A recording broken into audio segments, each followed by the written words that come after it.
In 2013, I was writing my thesis for my Master of Education when this thought popped into my heart, and it was, one day, you're going to build a school from the ground up. Well, I thought that meant that I'd maybe go to a third world country and start a school from scratch. But there was no way that was going to happen, so I buried the dream. I just carried on. I was a teacher. I carried on being a teacher, and then in 2017, towards the end of the year, I saw a deputy principal job come up at a school where the principal was a friend that I had worked with in my earlier part of my career. She'd been my mentor, in fact. When I went to talk with her about the possibility of applying for the job, she said to me, if you come to this school, we will grow this school from the ground up. And I felt, is this an answer to my dream? Is this my dream? So I applied for the job, and against the odds I got it. It was amazing. It was hard. It was challenging. And in 5 years we grew that school by 50%. But somehow that didn't feel like it was the end. And then I saw a principal job come up. Maybe this is it. In fact, I really felt that I had to apply for the job, and so I did.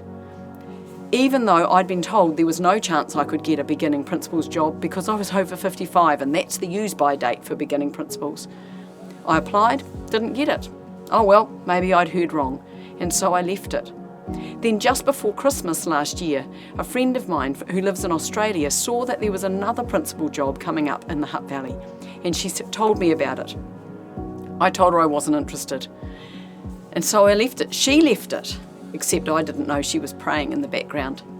Early January, in the middle of the night, I had this real burning sense that I should check out the job, and so I did. And I applied for it. And believe it or not, I got it. At the beginning of term 2, I became the principal of Pulmari School. It's really hard. It's amazing. It's really challenging. But I know this school, it needs to grow. It needs to grow from the ground up.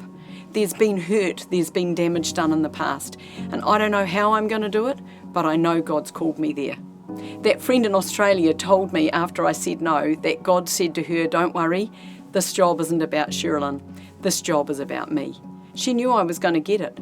And another friend of mine told me that God said that was the last job that I would ever apply for in my life. And so here I am. The dream is being fulfilled. I don't know how, but God's doing it.